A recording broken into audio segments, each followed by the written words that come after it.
Olá pessoal, sejam todos bem-vindos a mais um vídeo aqui do nosso canal do Centro Espírita Allan Kardec. Eu espero de coração que todos vocês estejam bem. No vídeo de hoje nós estaremos dando continuidade aos nossos estudos e comentários da obra O Livro dos Espíritos. Mais especificadamente estaremos comentando aqui as perguntas de número 649 até a pergunta de 673, que é o capítulo 2 da terceira parte das leis divinas, das leis morais. Especificadamente, neste vídeo aqui, estaremos falando sobre a lei da adoração. Sugerimos então que você pause esse vídeo, faça a leitura dessas perguntas, das respostas ditadas pelos espíritos superiores e depois volte para cá para que juntos possamos finalizá-las. Na certeza de que Deus é amor, vamos estudar para esclarecer e, portanto, esclarecer as diferentes formas que podemos amar e amar cada vez mais? Vamos juntos? Bom, conforme estávamos vendo em vídeos anteriores, agora nós estamos entrando, propriamente dito, nas leis naturais ou nas leis divinas. Vamos lembrar um pouquinho de algumas informações importantes que vimos nos vídeos anteriores? Nós vimos que essas leis são eternas e elas estão em todos os lugares e são aplicadas a todos. Em suma, são leis que garantem o bem. Nós vimos que o bem nada mais nada menos do que é promover o progresso, a evolução. Que quando nós falamos de moral, é justamente agir a favor desse bem. E questionamentos que surgem, né, a respeito dessa questão de por que Deus criou o bem e criou o mal. Cuidado, na verdade não é que ele criou o mal é a ausência desse bem. Tá, como é que a gente pode entender isso? A doutrina espírita nos esclarece e para que possamos compreender, para que possamos entender, é necessário que a gente tenha ali a expansão da nossa consciência. Em outras palavras, que nós estejamos cientes de por que fazermos o bem. O que eu quero dizer com isso? Uma pergunta bastante interessante é por que não criou só o bem e pronto, acabou? Porque criar propriamente o bem não nos faríamos entender a importância que o bem tem e o valor que ele tem. A consciência, ela nasce através do contraste.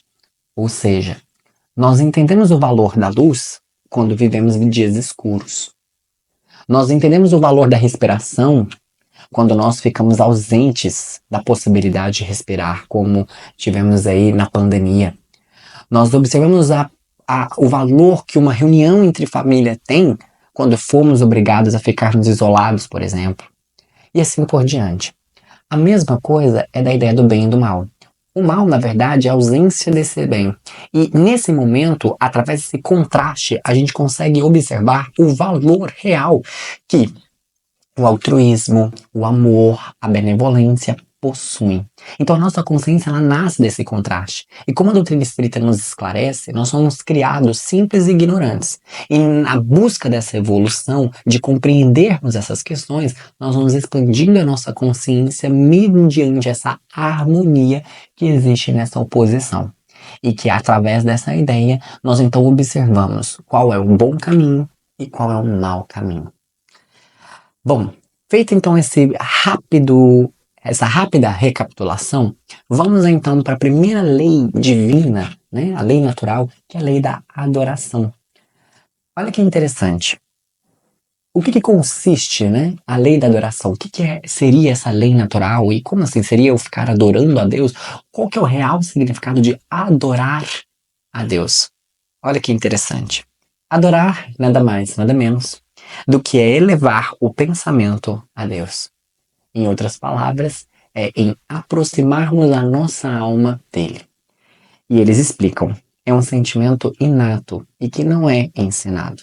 Prova disso é que está presente em todo o globo, em todos os povos, só que de forma diferente. O ser sempre quis se aproximar dessa divindade. O ser sempre quis ter contato com ele, pensar sobre ele, por que eu fui criado, por quem eu fui criado, como ele é. Esse pensar, esse questionar do Criador é adoração. Elevar o pensamento a Deus, refletir sobre ele, pensar sobre ele, é adorar. E eles continuam. Existem em todos os povos, porém de diferentes formas. A adoração verdadeira é aquela que parte do coração. E isso é uma questão muito interessante para nós, pessoal. Como assim? A doutrina espírita explica que não há mal nenhum em objetos, em estruturas, em pinturas, não há nenhum problema. Mas a verdadeira adoração está ligada com o pensamento, está ligada com o coração, está ligada com a intenção. Se você tem, por exemplo, uma escultura de um arcanjo, se você tem uma escultura de Jesus, qualquer que seja, uma escultura, uma pintura, uma música que te lembra aquilo, né? Enfim, tudo isso são formas diferentes de fazer com que você leve a sua consciência a essa conexão com Deus. E é isso que vale. Formas diferentes, mas a essência é a mesma. E aí vem aquele questionamento. Há alguma forma que Deus prefere em ser adorado? Usando isso, falando daquele jeito e tudo mais? Olha a resposta. É o mesmo que perguntar se ele prefere ser adorado em inglês ou em português, ou em outro idioma qualquer. Ou seja, não fixemos nas nossas formas. E convenhamos, quantas guerras, quantas brigas, quantas discussões foram travadas, são travadas, porque nós estamos focados na forma. Se você não ora como eu oro, se você não faz os rituais que eu faço, e para Deus o que importa é a intenção, porque Deus é imaterial. E vocês concordam comigo que toda manifestação aqui é material, uma escultura é material, a forma como eu rezo é material, a língua que eu uso é material, mas tem algo que é, é imaterial e que não tem forma, é a essência. Nem o pensamento o pensamento ele é moldado pela forma do mundo, né? Mas há algo que esse pensamento puxa, que são os valores, que é imaterial. O amor para todos nós é o mesmo, independentemente da língua que você fale. Ah, o perdão, eu falo perdão, perdonare, entende? Sorry. O que eu quero dizer com isso? Apesar das formas serem diferentes, todas elas estão ligadas com o mesmo sentimento, estão ligadas com a mesma essência. Eu falo perdão, o americano fala sorry. O que acontece? Formas diferentes, mas que estão ligadas na mesma situação. E é isso que para Deus, que é imaterial, é o importante. Aí eles continuam. A quem queremos chamar a atenção? Esse é um bom questionamento. Dos homens ou de Deus?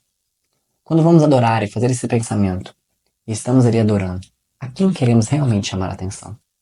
Quantas vezes nós estamos ali, entre aspas, adorando a Deus para, na verdade, chamar a atenção dos homens? Em fazer orações bonitas, em fazer construções belíssimas, não para chamar a atenção dele, mas para chamar a atenção do homem, para mostrar a riqueza que eu tenho, para mostrar o dom da palavra que eu tenho, mas que, em suma, eu não quero chamar a atenção daquele que me criou. Então, essa é uma boa reflexão. Quando eu adoro, quando eu elevo o meu pensamento a Deus, de que forma que eu faço isso?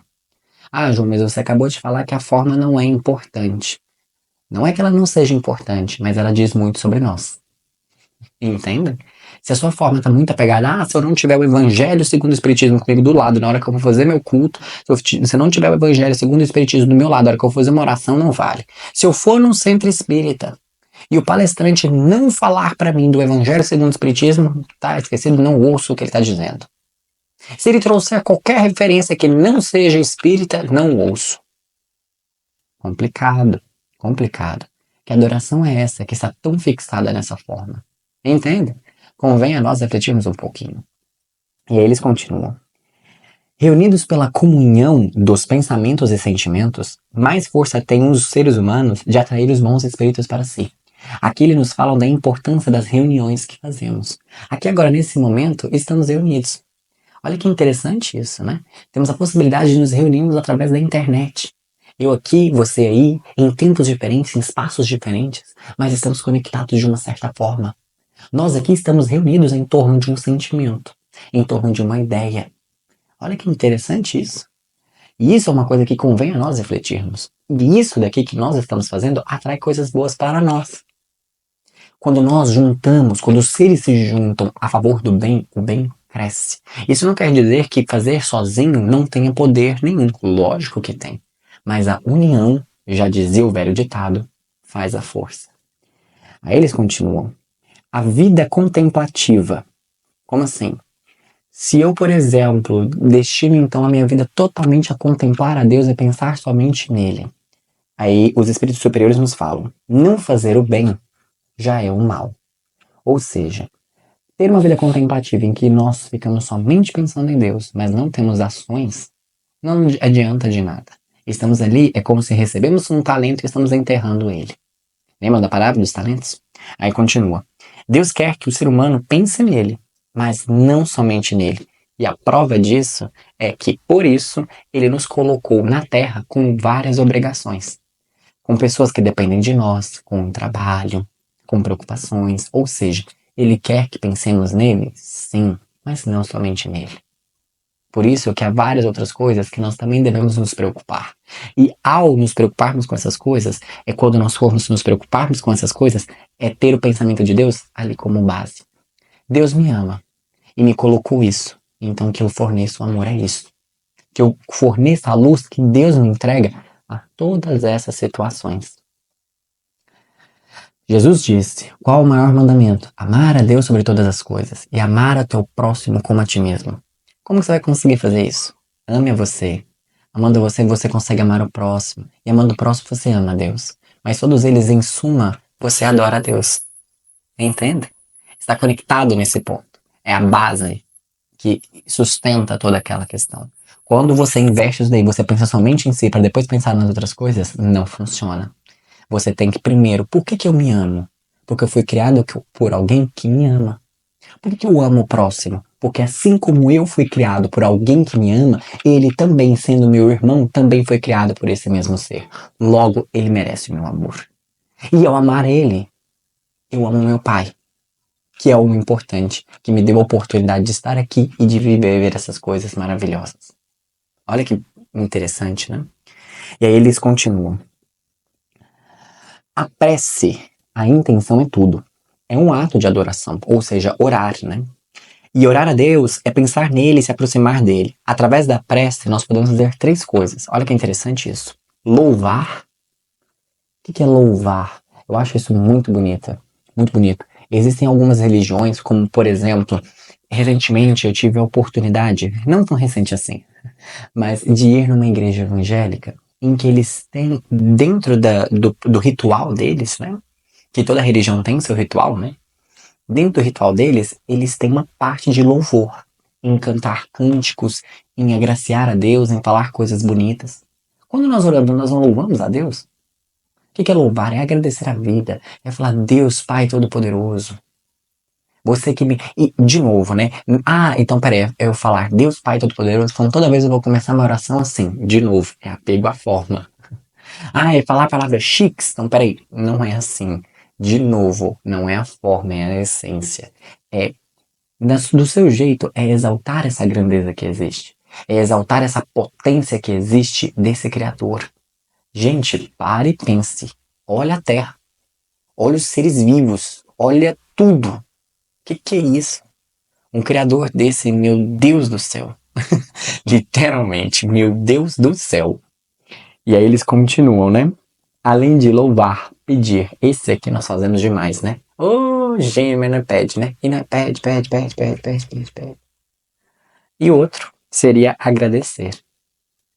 Desses três, buscamos fazer eles? Louvamos? Pedimos? Agradecemos pela vida, pela saúde, pelas dificuldades que nos promovem e nos tornam seres humanos melhores?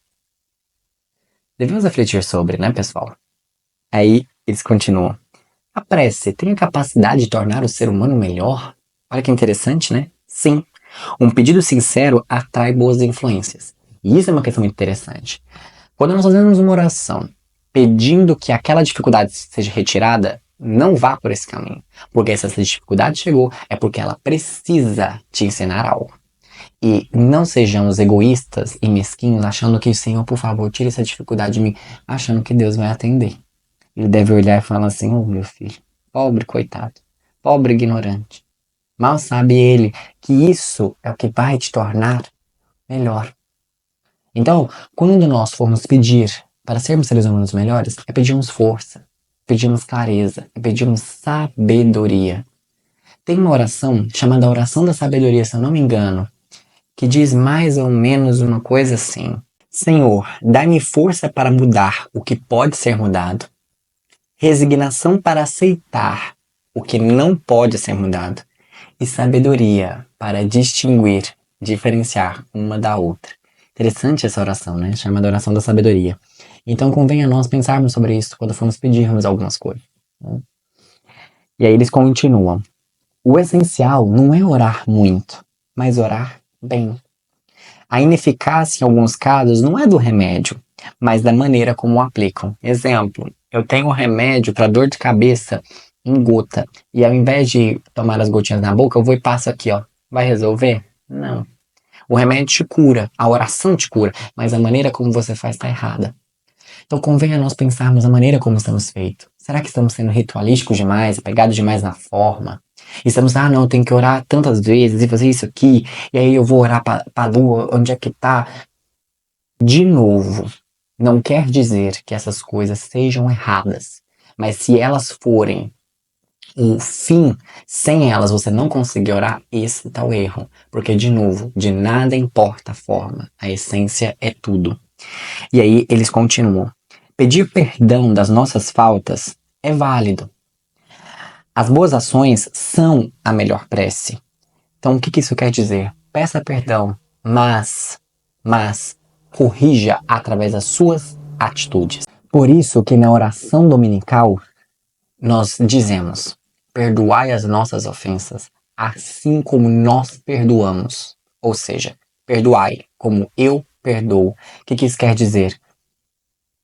Me perdoe, mas eu vou agir nisso. Eu vou fazer de tal forma que, da mesma forma que eu estou pedindo perdão para mim, eu vou perdoar o outro. Da mesma forma que eu estou pedindo ser uma pessoa melhor, eu vou ser uma pessoa melhor. É ter a consequência sendo adquirida pela causa. É isso que essa parte da oração nos convida a refletir. E aí, eles falam, né? Os atos valem mais do que palavras. O poder do pensamento e da vontade para nós e para os outros é algo que nós não temos a noção disso. Chico Xavier tem uma fala dele que diz o seguinte: se nós soubéssemos o poder de uma oração, o poder de um pensamento, o poder de uma vontade, nós passaríamos o dia inteiro ajoelhados orando. Mas orando não com palavras, mas é com pensamento, com fervor, com fé. E tanto para nós quanto para os outros. Porque, de novo, quando nós pensamos, nós atraímos, tanto para nós quanto para os outros. Então, quando o outro está na dificuldade, nós oramos por ele, nós atraímos a ele bons espíritos, que cabe a ele se sintonizar ou não. Então, orar para os outros também tem uma eficiência demais. Mas é aquela questão, é como se eu mando uma carta, se naquela casa o carteiro, né, o lugar onde coloca-se carta está bloqueado, não adianta nada. Então é por isso que os nossos corações precisam estar abertos. Aí eles continuam. As provas difíceis, nós podemos orar para atrair os bons espíritos que vão fornecer as forças para suportá-las. E menos difíceis elas vão aparecer. Ou seja, vem uma provação difícil, Senhor, por favor, tira isso da minha vida. Senhor, vai chegar até mim? Preciso passar? Então é porque ninguém carrega uma cruz mais pesada, então eu tenho capacidade. Se eu tenho, me ajuda então, me dê sabedoria, me forneça bons espíritos, que eu possa vencer o mundo e não ser vencido por ele. E aí eles continuam. Ajuda-te a ti mesmo e o céu te ajudará. E tem uma passagem muito interessante que fala sobre essa questão do pensamento para com o outro, da oração para com o outro, que é quando Jesus fazia oração para as ovelhas desgarradas. Olha que interessante isso, que é orar por aqueles que estão em momentos de dificuldade e entender da importância que essa oração tem para com eles.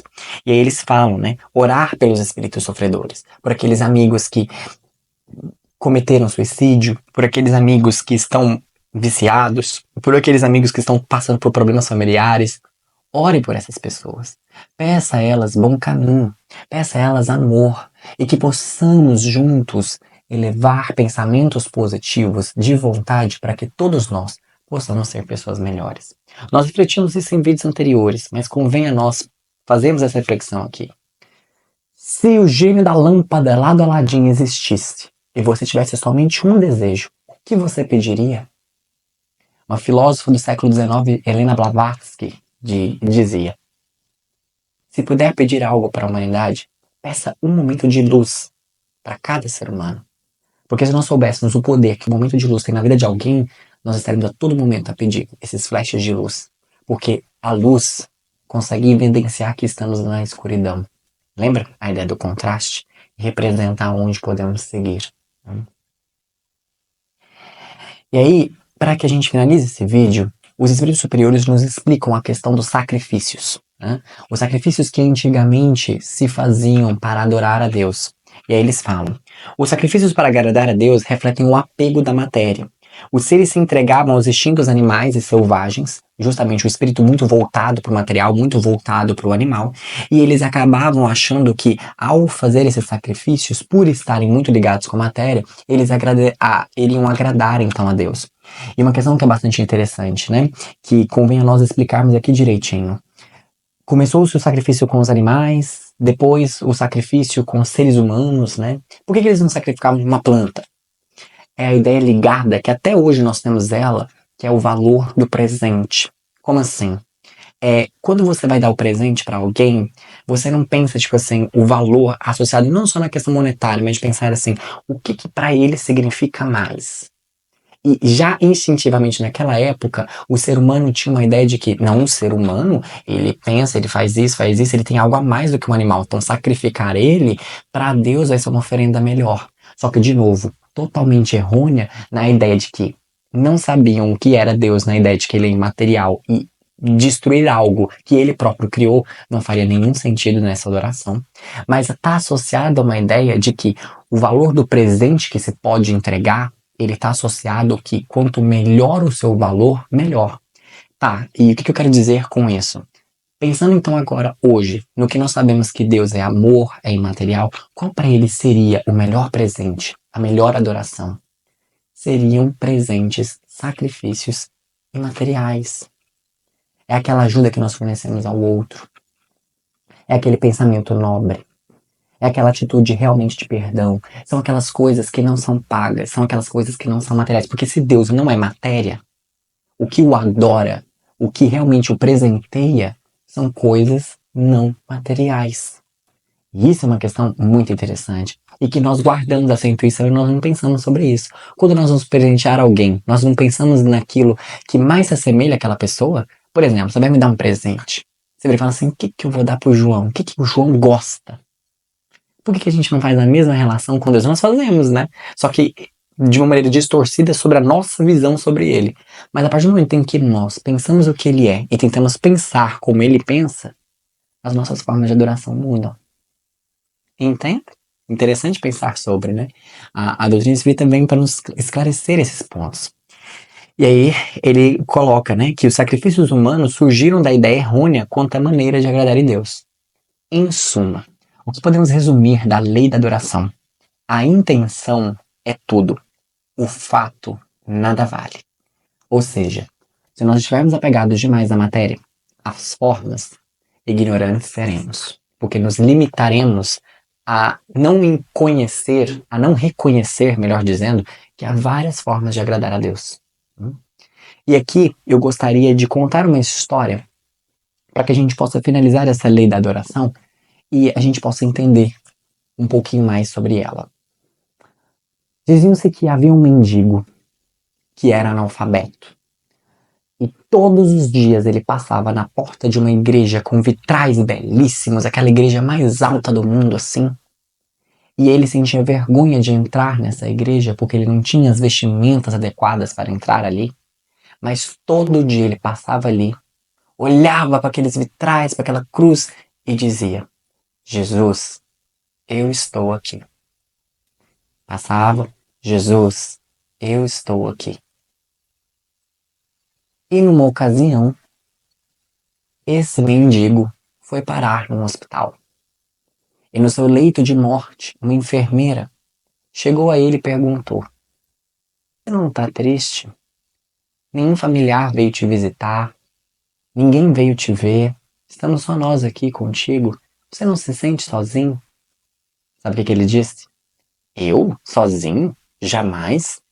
Eu tive uma visita hoje. Quem? Meu amigo Jesus. Sério? Ele te diz o quê? Eu estou aqui também. Então, quando nós pararmos para pensar um pouquinho sobre a adoração, sobre levarmos o nosso pensamento a Deus, que possamos entender que a intenção é tudo. E que uma única palavra pode valer muito mais do que 1000 palavras sem sentido, desde que essa palavra console o coração daquele que ouve. Um beijo no seu coração e te vejo no próximo vídeo. Até mais, pessoal.